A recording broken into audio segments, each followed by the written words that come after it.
In the name of Almighty God, I hope you're doing great. Our today's chapter starts with chapter 3. We are talking about the classification of speech sounds. So probably you remember we discussed and we elaborated on the human speech sound. And when we were saying speech sounds, we meant by speech sound any sounds used in the production of speech sound in human language. So when we are saying speech sounds, any meaningful sounds which are used in the production of speech sound that they are related to human being. So basically, in a speech sound, we can distinguish between natural language, speech sound or sounds, and also any other languages. For example, used in computer and translation machine and many other machines. So here we are basically talking about natural language sounds. So our today's discussion starts with classification of speech sound into categories on the basis of. So what it means, there might be different parameters or different criteria based on which we are categorizing or dividing a speech sound. Or let's ask a question like how many ways are there to distinguish between speech sounds? Or how can we identify or for example, would distinguish between speech sounds and telling that this sound is different from another sound. Or if we are talking more technically or professionally, for example, how can we distinguish between one phoneme and another?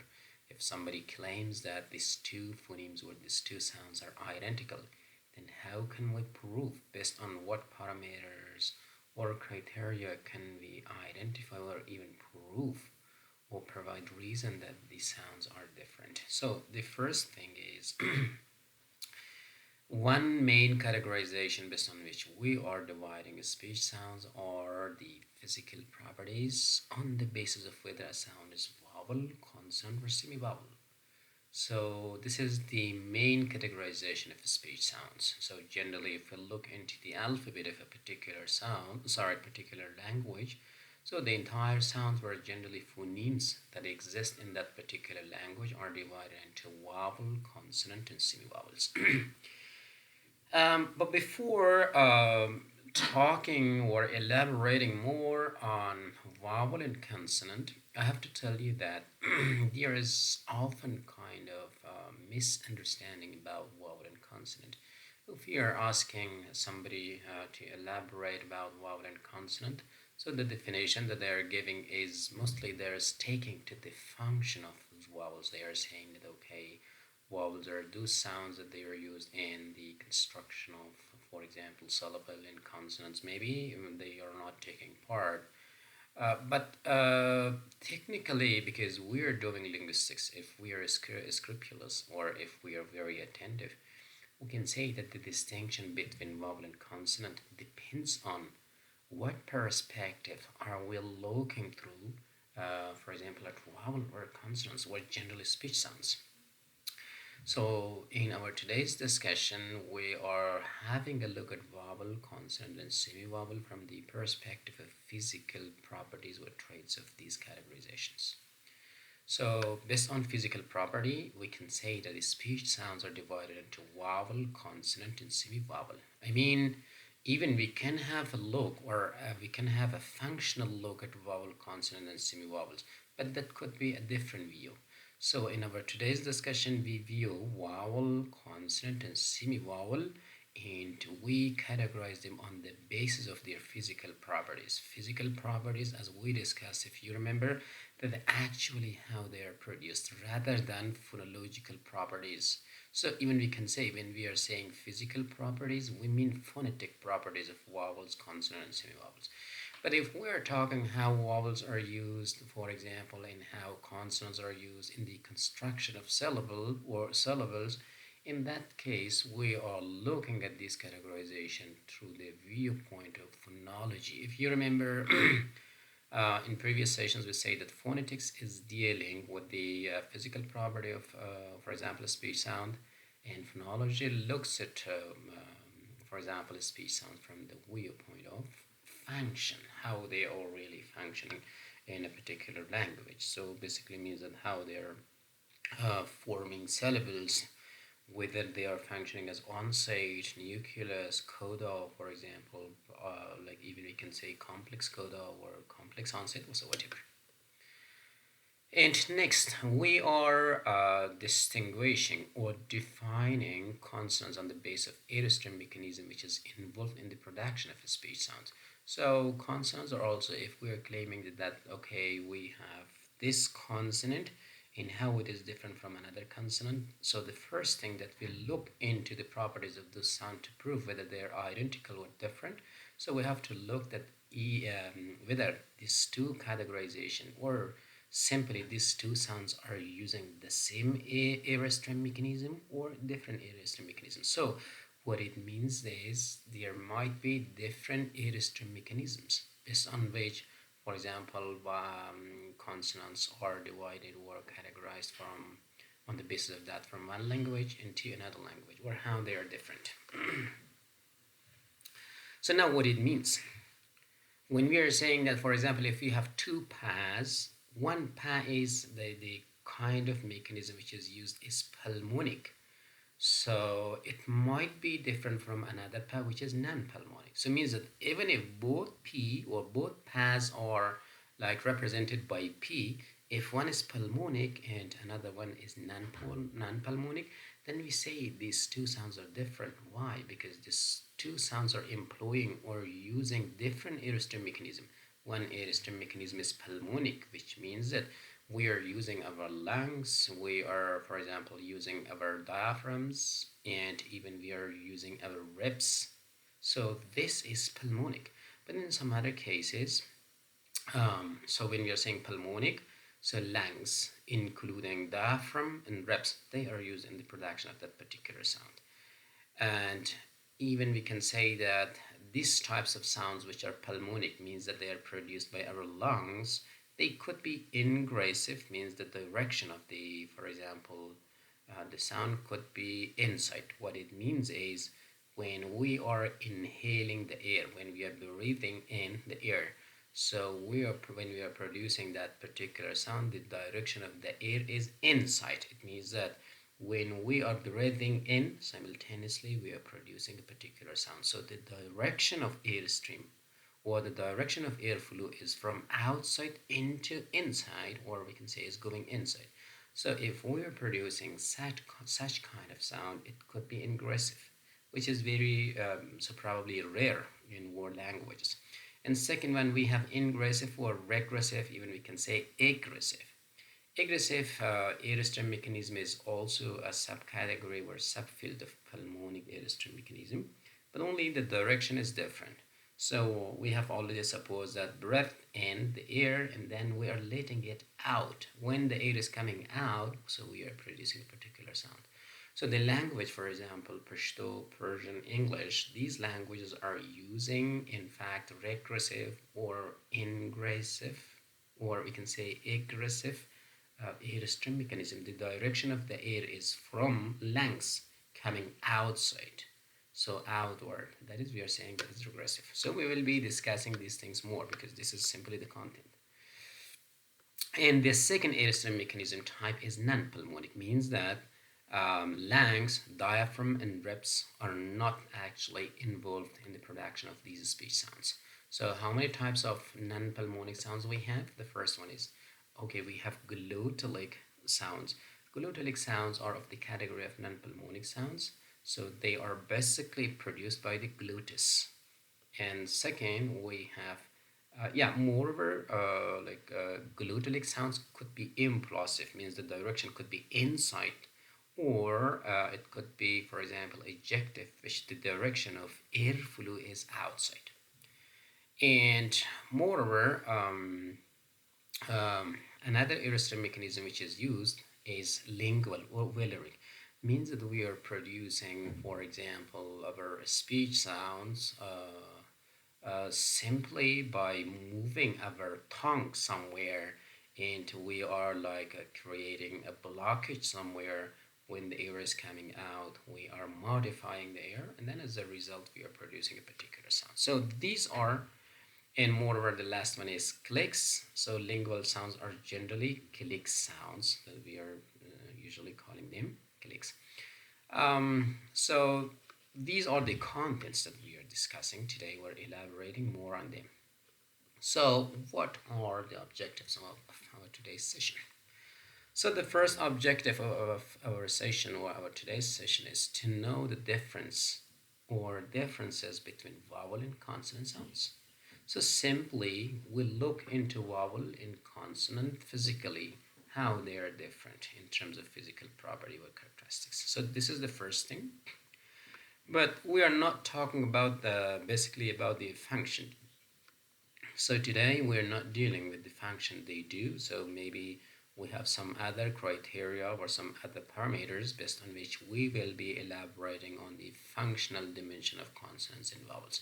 But today we're just talking about the physical property, or even we can say the differences between vowel and consonant in terms of their physical property or characteristics. And second objective is to understand how aerostem mechanisms play a role in the production of speech sounds. Yes, this is very important thing.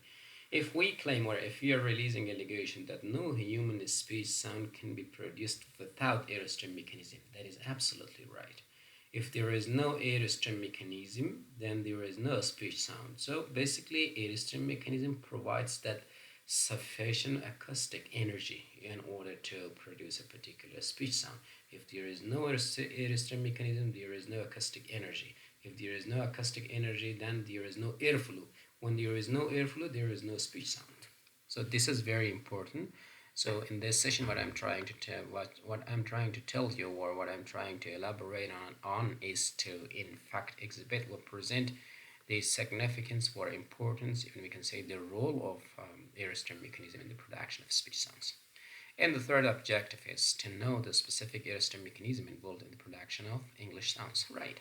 So the third one, the first two objectives are something general, and so the third one is a little bit more specific in the sense that we are just looking at English sounds and we're showing and we are discussing whether they are using which aerostem mechanism. Is it really pulmonic, non-pulmonic? If it is pulmonic, whether it is regressive or ingressive. If it is non-pulmonic, is it really glottalic, lingual, and also the type of sound or sounds which are produced or how. So these are the three main objectives: to know the difference between vowels and consonants phonetically, in terms of their physical property, and to know the significance or importance of aerostem mechanism in the production of a speech sound, and also to know what kind of aerostem mechanism is used in the production of English sounds. So, classification of speech sounds on the basis of what? Vowel or consonant? Yes, the first thing which is important is if we are, for example, comparing A with B. So if I am releasing a negation, or if I claim that A and B are the same sounds, so what is important? You look at the two and you're saying, no, A is a vowel and B is a consonant. So if we have got two categorization of vowel and consonant, then the sounds are different. So one is consonant and another one is vowel. So that is clear enough. Now, second, even if, for example, we have two vowels that they are very similar to each other, but if they are using two different aerostem mechanisms, for example, one is pulmonic and another one is non-pulmonic, or suppose that even if both of them are non-pulmonic, one is, for example, glottalic and another one is velaric or lingual. So again, we say that the two sounds are different. Why? Because the two sounds are using two different aerostem mechanisms. So the first one is, for example, glottalic. The second one is velaric. Means the first one is produced by our glottis, somewhere which is located above the larynx. But the second one is produced by, for example, tongue, which is velaric. Velaric means that in which the tongue itself, in one way or another, involved in the production of that particular speech sound. So we can say this is the second parameter or we can say the second factor based on which we are identifying and distinguishing between speech sounds. So these were the two things. Vowels were consonants and then aorist mechanism. So now we are saying that initially or primarily speech sounds in English are divided into consonants and vowels. So probably you will say that semi-vowel, yes, semi-vowels is or semi-vowels in fact possess the properties of both consonants and vowel. We will be discussing maybe about them, but today we're just looking at consonants and vowels. So initially, all speech sounds are divided into two categories: consonants and vowels. Um, Now, because through to like heavy or high volume of our videos, probably it is very difficult to attach, and moreover, it may spend more bundle or something like that. So I'm trying to actually sum up things or brief up things. So that is, let's have a look at the production of consonant sounds. So generally, we can say that consonants are articulated with complete or partial closure of the vocal tract. So what it means, when we are producing a consonant sound, before that our tongue or maybe our lower lip moving somewhere and they are touching maybe some other regions. So what it means, when our tongue is moving somewhere and is touching, for example, suppose that the roof of our mouth, as a result they make an obstruction or they make a kind of, for example, obstacle or closure.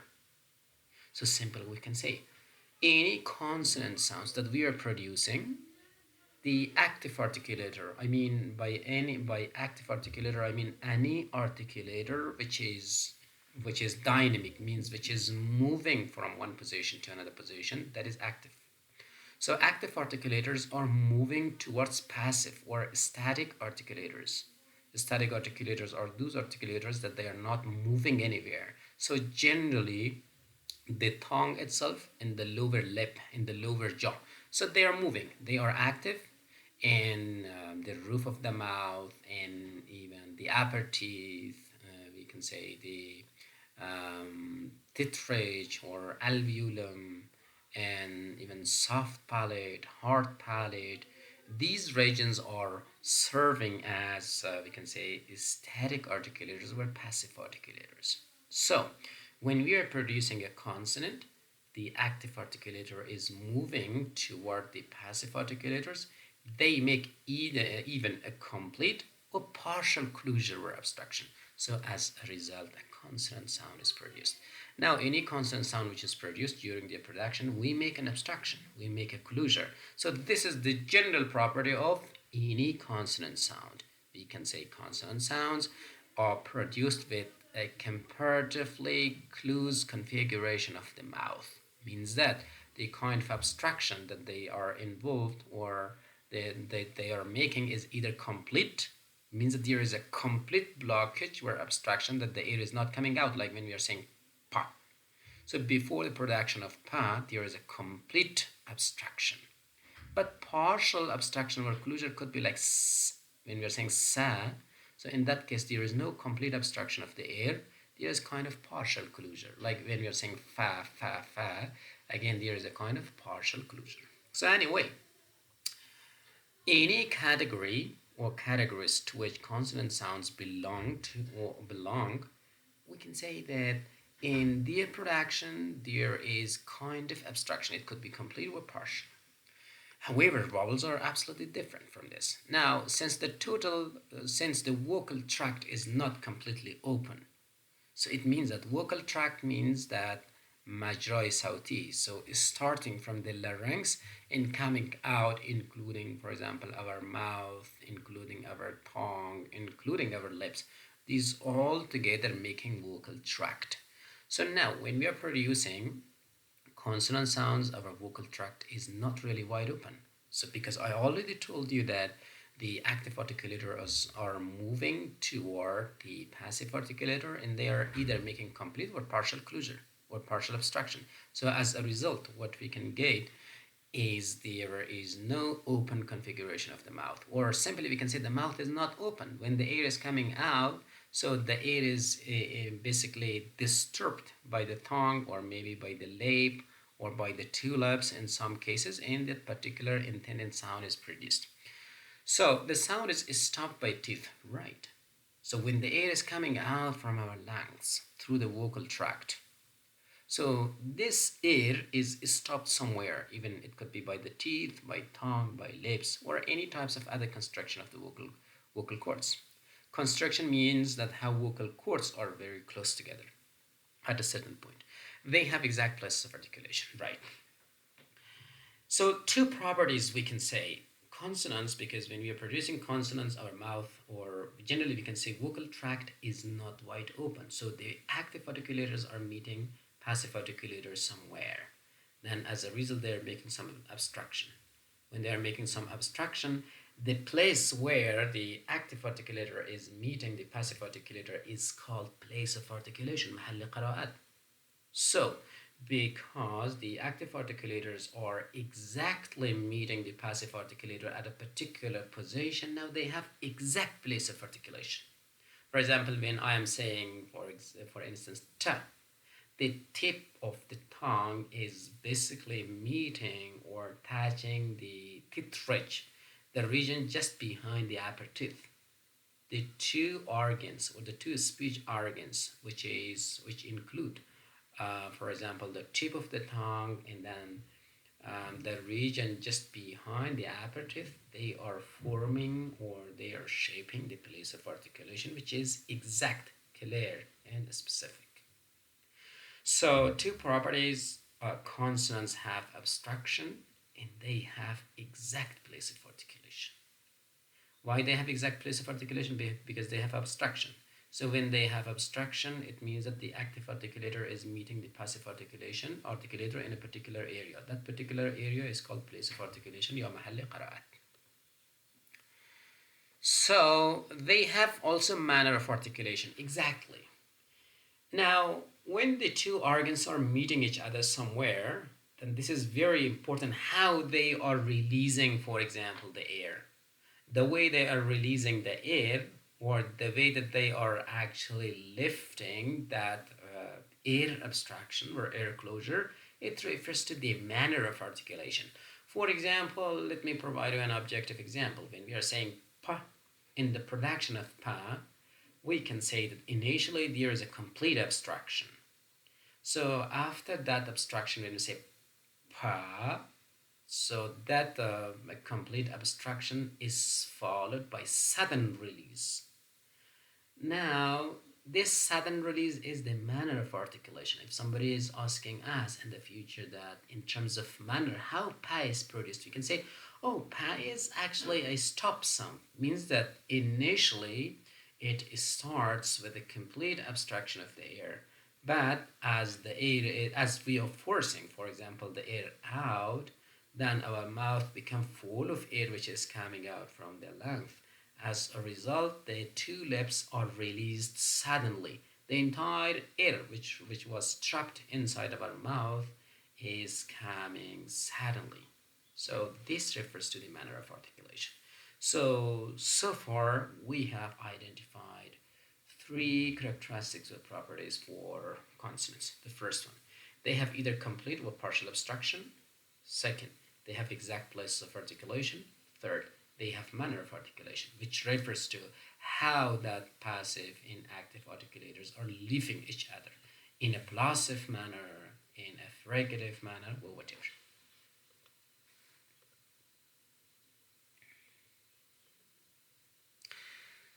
However, a vowel is a speech sound produced by a comparatively open configuration of the vocal tract. So, suppose or imagine when our mouth is wide open, is absolutely open. Now, the air which is coming out from the lungs is not actually disturbed somewhere in the mouth. Of course, it is disturbed to some extent, but it is not really disturbed to form abstraction or closure of the air. For example, when we say pa, there is a complete abstraction. When we say fa, there is a partial abstraction. But when we are saying oh, there is not any abstraction. So the first property of vowel, because vowels are produced by open configuration of the vocal tract, so there is no obstruction of the air. But in part of consonants, we say they are produced with close configuration of vocal tract. So we had abstraction for them. So here this is quite opposite to the way we were producing consonants. So this is the first property as opposed to consonants. Physically, while producing vowels, they do not have any abstraction. They do not abstract, or they cannot close the for example, flow of the air somewhere in our vocal tract. Second, the vocal folds vibrate. All right. So when we are producing vowels, vocal folds are somewhere located above the larynx. So there, they are in fact the chords that they are used for the production of speech sounds. If they are not vibrating, if they are not shaking, if they are not moving, in fact, we cannot produce a speech sound. So the mechanism is something like this: that the air which is taken in, or the air that we inhale, that is for some time trapped in the lungs, and then the air is coming out. So acoustic energy pushes the air up. So the air is coming up and the air is meeting the vocal folds or vocal cords. So as a result, the cords are moving or vibrating. As a result, the particular sounds are produced. So that is the idea of vibration in the vocal fold. And moreover, uh, even we can say for consonants also we have vibration, but vibration of consonant is a little bit different. I mean, some consonants are making vibration, but most of the consonants are not making vibration. So that could be the difference. I mean, it cannot be the actual, for example, factor based on which we are distinguishing between vowels and consonants, but we can say all vowels are voiced, means that while we are producing them, vocal folds vibrate. But in the production of consonants, some consonants are voiced and some consonants are voiceless. We will be talking about the concept of voiced and voiceless. So what sounds are voiced and what sounds are voiceless, we will be talking about them in the future. So second, since the tongue does not touch the teeth, lips, or the roof of the mouth when pronouncing vowels, they don't have exact places of articulation but region. Yes. As you remember, I just said that when we are producing consonants, so active articulators are meeting somewhere or touching, for example, even the upper teeth, the upper lips, or even the roof of the mouth. So as a result, we made some obstruction in the airflow. But when we are producing vowels, because our mouth is, or vocal tract generally is wide apart and the air is not abstracted somewhere, the passive articulators and active articulators are not meeting each other somewhere exactly. Rather, they make a region, for example, front region, we can say middle region, we can say back region. Region means an area. So vowels or production of vowels, in the production of vowels, we specify a region, for example, front region. So that region could be many, from a single region, it could be front or it could be middle or back. Many vowel sounds can be produced. Now, instead of consonants that they had exact place of articulation, vowels do not have exact place of articulation, but rather they have regions. So we do not have any labial vowel, rather we have front vowels. We have middle vowels where we have, for example, back vowels. So now, so far we come up with two factors that they are distinguishing between consonants and vowel. So the first one, we can say vowel does not have any obstruction in the airflow. In second, vowels do not have exact places of articulation. Rather, they have a region. They have an area rather than an exact place of articulation. And third, they don't have manner of articulation. All right. So because I told you that manner of articulation is initially dependent on the places of articulation, how passive and active articulators are leaving each other whether they are relieving, whether they are leaving each other fricatively, for example, possessively, or whatever, or in an approximate or approximated way. But anyway, we can say that if active articulator and passive articulators are not meeting each other, then when they are leaving, so we cannot notice any manner of articulation. Of course, we have manner of articulation, but generally, manner of articulation does not apply to vowels. So now the three properties that we have considered. For the production of consonants, we had abstraction, and moreover, we had exact place of articulation for them, and also consonants have or consonant had manner of articulation. But for the production of vowels, we can say vowels do not have abstraction.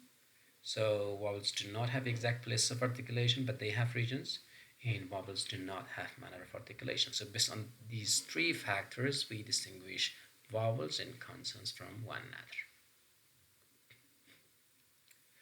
So therefore, the main difference between vowels and consonants lies in the articulation, right?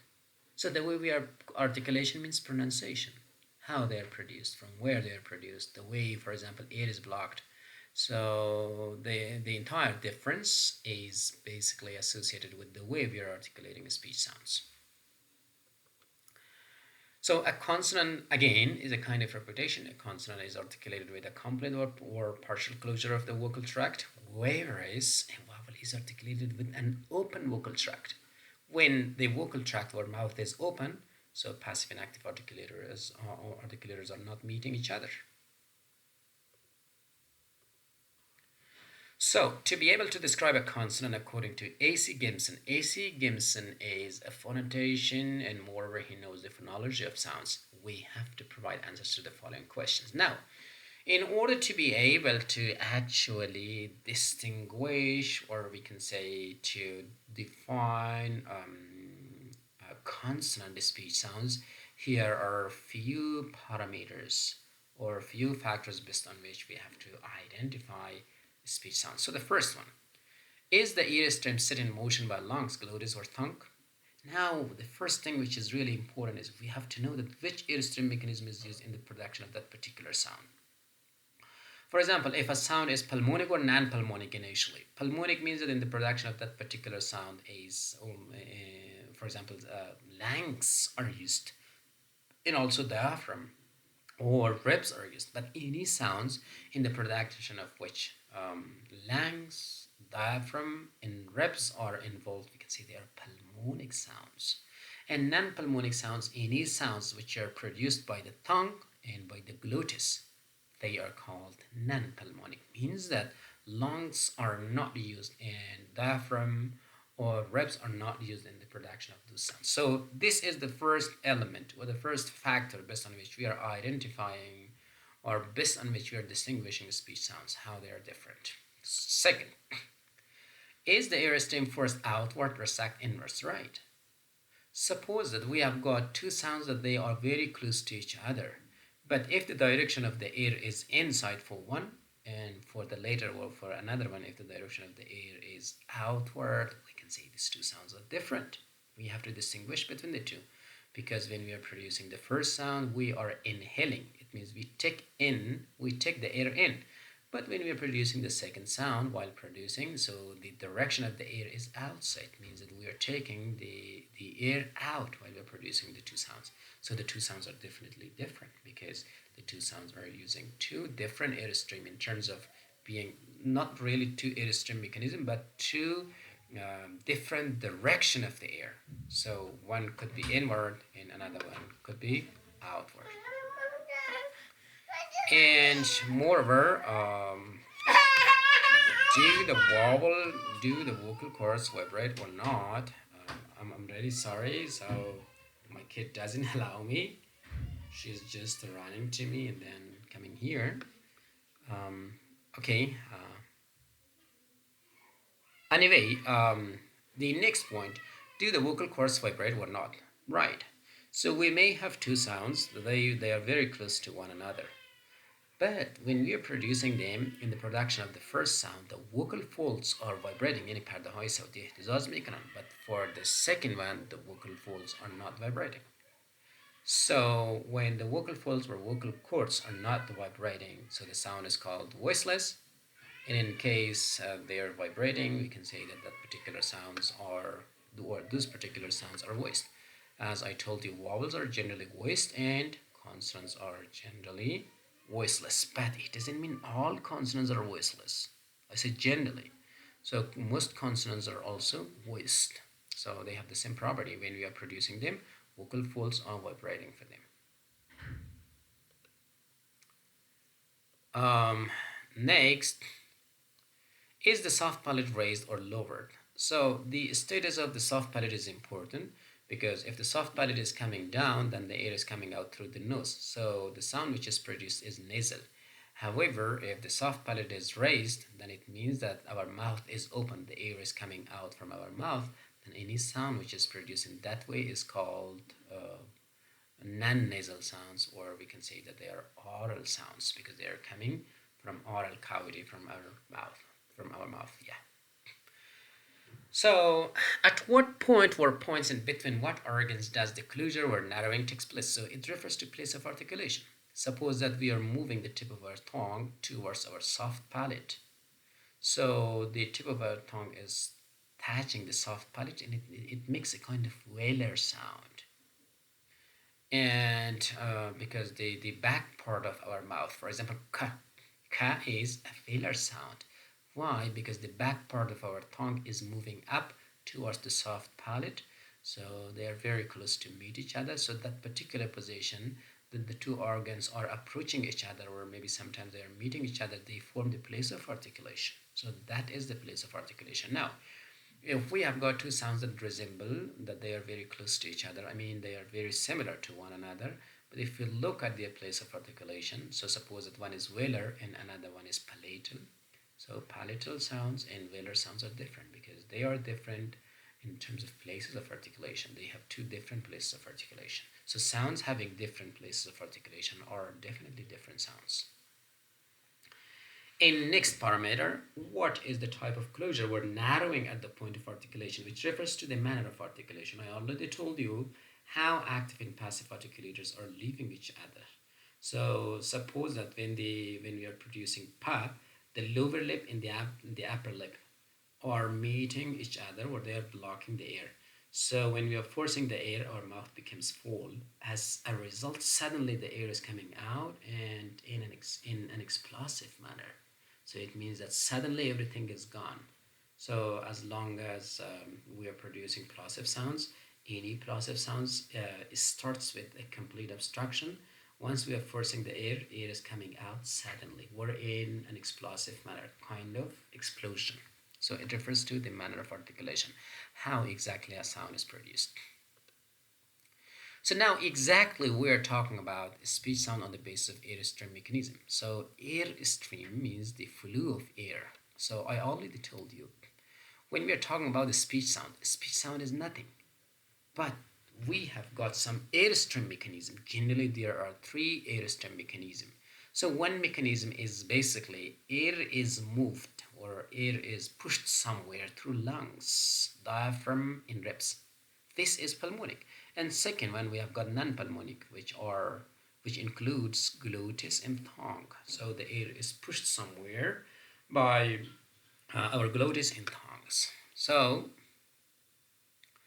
now, if we look at a speech sound is basically nothing but modification of air.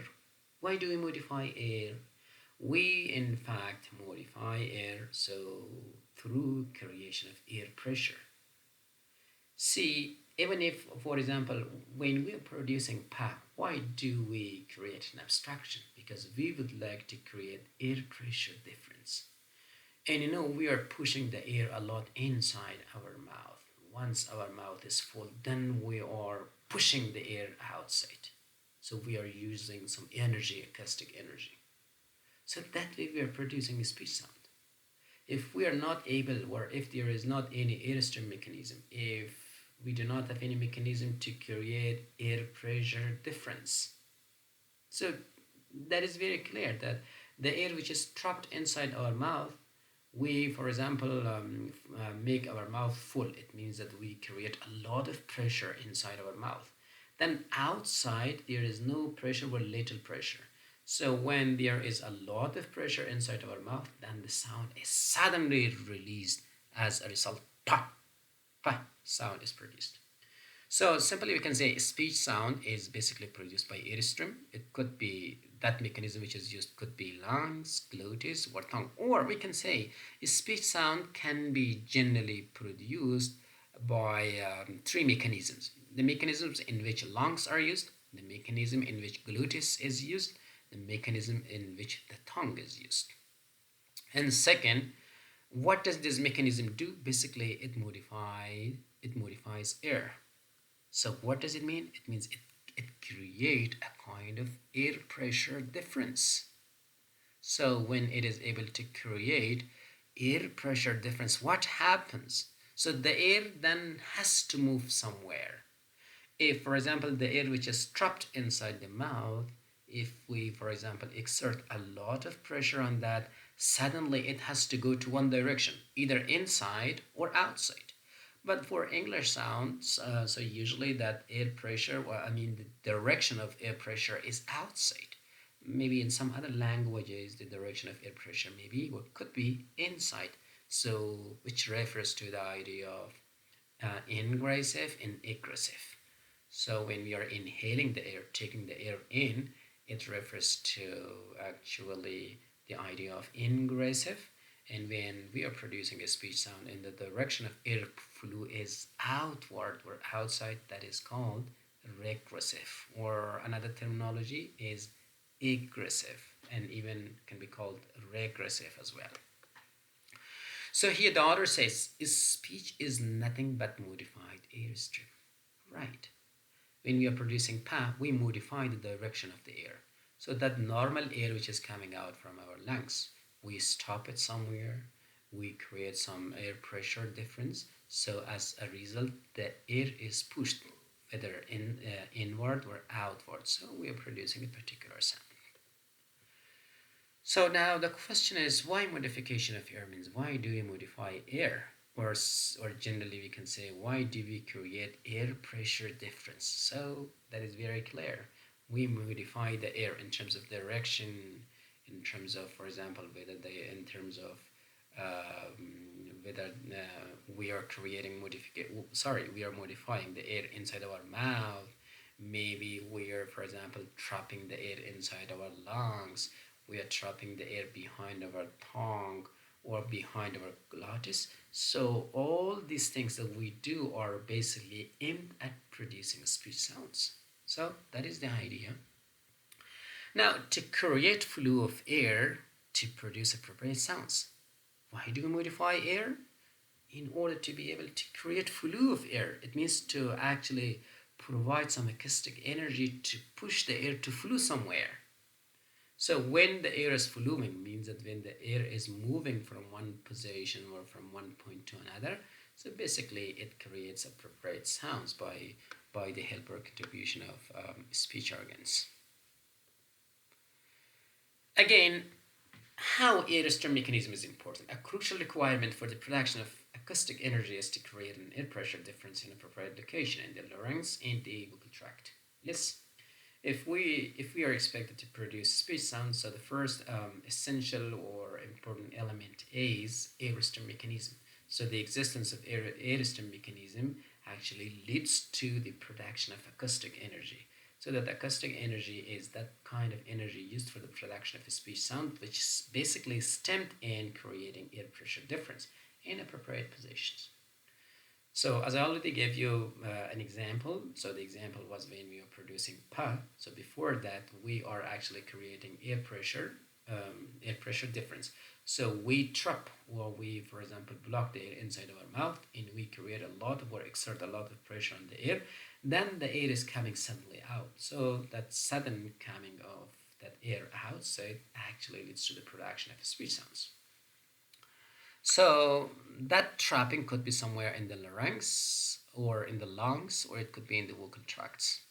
So there are a number of ways in which air pressure differences for a speech production are created called aerosol mechanisms. Right. A number of ways. So generally there are three ways in which air pressure differences can be created. So one is we are actually filling our lungs with the air. We exert a lot of pressure inside our lungs on the air. As a result, the air is coming up.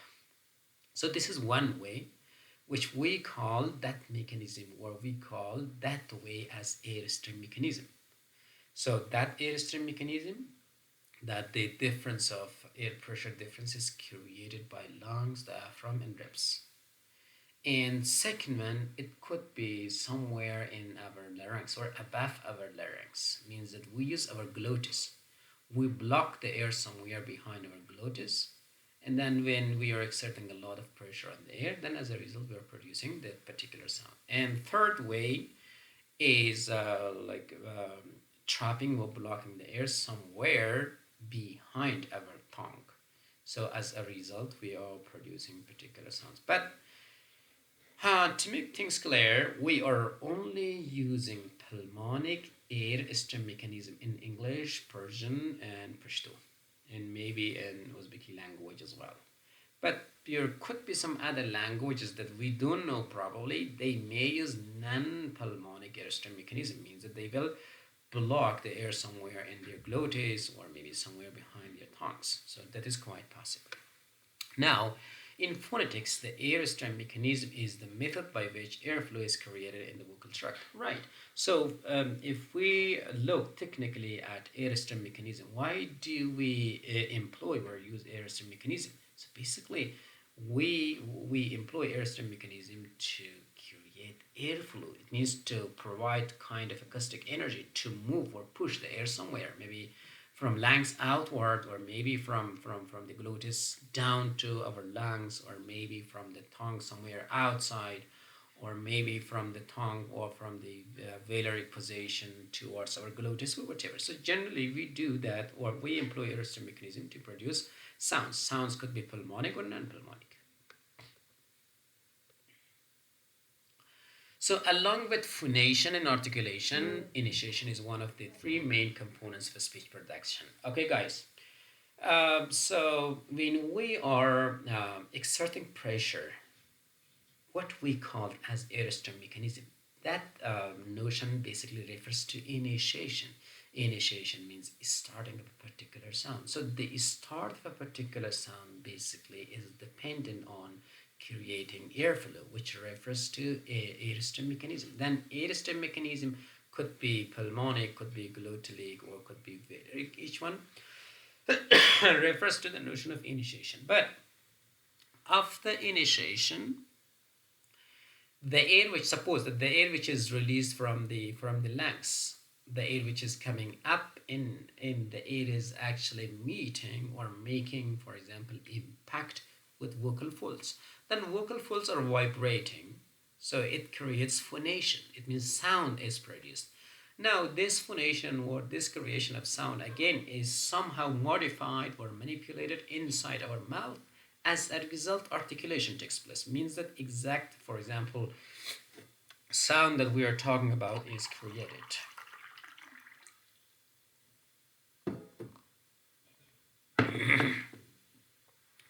So now we can say phonetically there are three important phases in the production of speech sounds. Initiation, which means creating air pressure difference, which refers to aerosol mechanism. Second, phonation, movement of vocal folds somewhere in the above the larynx. And then articulation, where active and passive articulators are meeting. These three processes are really important, where steps are really important in the production of speech sounds. So the aerosol mechanism is mandatory for sound production. I already told you. It is very important. If there is no aerosol mechanism, then there is no speech production.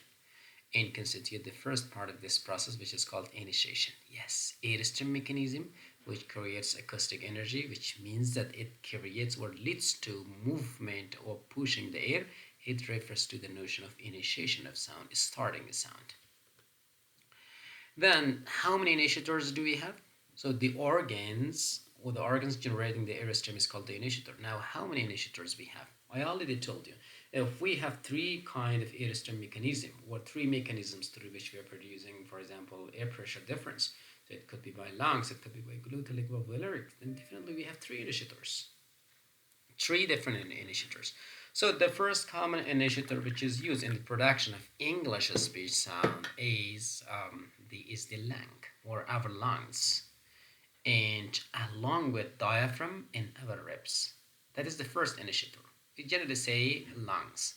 The second initiator, so the first initiator is pulmonic initiation, the diaphragm together with the ribs and lungs. Lungs are functioning as the main initiator in pulmonic initiation. And second, glotalic initiation means that the air pressure is created somewhere in our glottis. So glotalic mechanism is used. And then for the third one, lingual or valeric initiation, the tongue is used actually to create the pressure difference. So these are the three initiators. If I'm asking you how many initiators are there, you are saying that okay, it could be a pulmonic initiator, which is lung or which are lungs, together with diaphragm and ribs, or it could be, for example, the glottis, which is called glotalic initiation or initiator, we can say. Lingual or valeric initiation, or initiator, we can say that the tongue is involved in the production of speech sounds. So next we're coming to pulmonic aerosol mechanism again. We continue with this.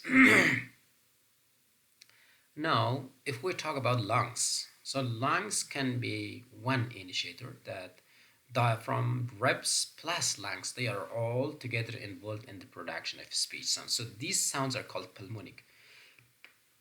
Yes, why these are pulmonic? Because they are produced by lungs. Any sounds produced by the use or employment of lungs, diaphragm and ribs, so we can call them pulmonic.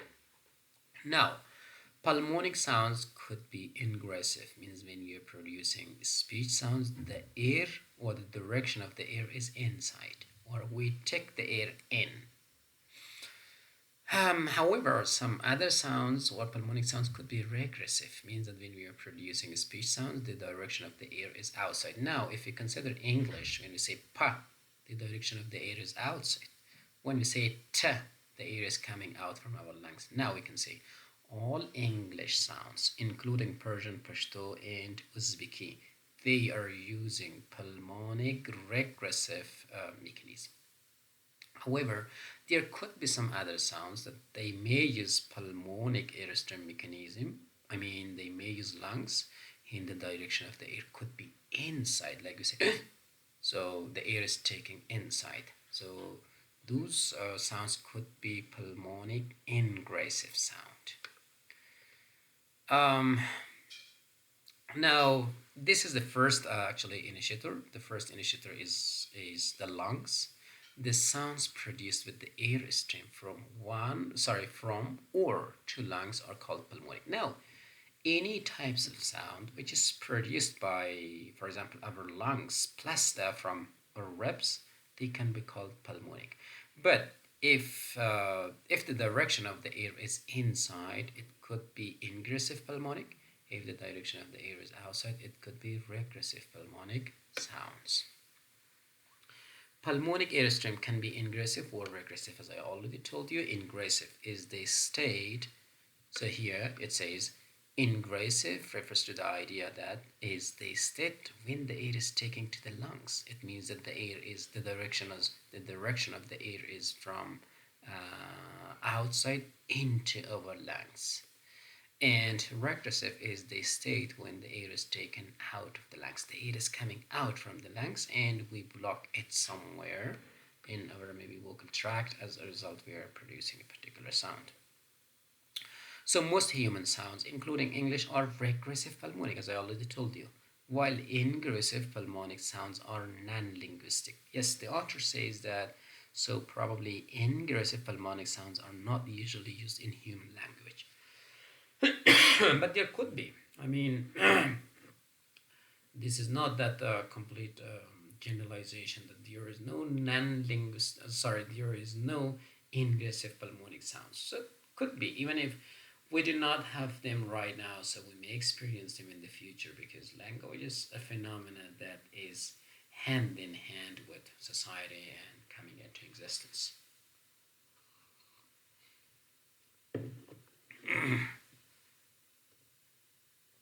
So now coming to the second initiator. So second initiator, closed glottis or glottalic. It means that we are employing our glottis in order to produce a speech sound. So glottalic sounds are generally non-pulmonic. So for pulmonic, we have ingressive and regressive, but for non-pulmonic, specifically glottalic sounds, we have implosive, and we have also ejective. So implosive sounds are those that they are produced by our glottis, but the direction of the air is inside into our lungs. However, ejective sounds are those that the direction of the air is basically outside, so it is not going inside. So these are the two terminologies that they are corresponding to the terminologies of pulmonic airstream mechanism. For the word implosive, we had ingressive, and for the word ejective, we had basically aggressive or regressive sounds. So here the author says the second initiator is the glottis. Glottalic sounds are produced by airflow from the closed glottis. It means that we create air pressure difference by our glottis. Then the air which is blocked there may be pushed outward, which is called ejective, or maybe pushed inward, which is called implosive. So if the glottis is moving upward, is pushing the air and the air is coming out. So as a result, we produce ejective sound. But if the glottis is actually pushed down, is pushing the air down to our lungs, as a result, implosive sounds are produced. So for that, we can say glottalic sounds can be either implosive or ejective, depending upon the movement, what the direction of the movement of the glottis. So implosive sounds are produced by the sudden compression of the air in the glottis and the direction of the air stream is inward. Exactly. Implosive, it means that the glottis is just pushing the air into our lungs. As a result, we produce the sound somewhere there. So these sounds are called implosive. And second, ejective sounds are produced by sudden compression of the air in the glottis and the direction of the air is outward. Right. So we are just taking the air out of our lungs while we are producing speech sounds. So that refers to the idea of ejective speech sounds. And now we are coming to the third initiator, which is lingual veloric. Again, this is non-pulmonic. We had only click sounds. Click sounds are generally, the direction is outward. The air is coming out. Sorry, inward. We say something like this. So the third initiator in human language is the body of the tongue. It means that we use our tongue itself and we block the air somewhere. As a result, we produce a particular speech sound. So lingual or veloric sounds are produced by occlusure at two places of articulation, and the air stream is formed by the movement of the body of the tongue. Right. So lingual stops are more commonly known as clicks.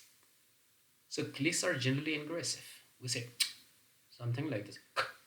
If the air is taken inside, so they are click sounds. Click sounds are generally produced by the tongue. So we create obstruction of the air by employing or using our tongue. As a result, the direction of the air is inside. We produce ingressive click sounds. So far we discussed three airstream mechanisms, and also depending upon each mechanism we had also one initiator. Generally we had three initiators.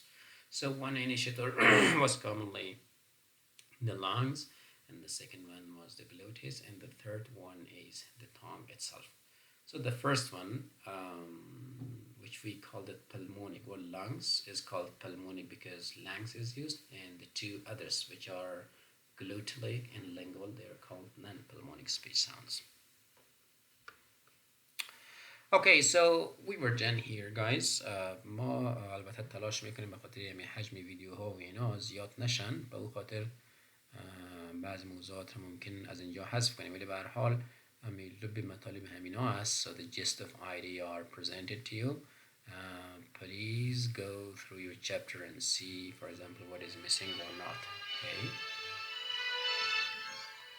So here, probably if you have any question, you can look at them in the future. and then question if any, and thank you. Wish you all the best, guys. Hope you are all doing great and go through the things that we have discussed today and before today.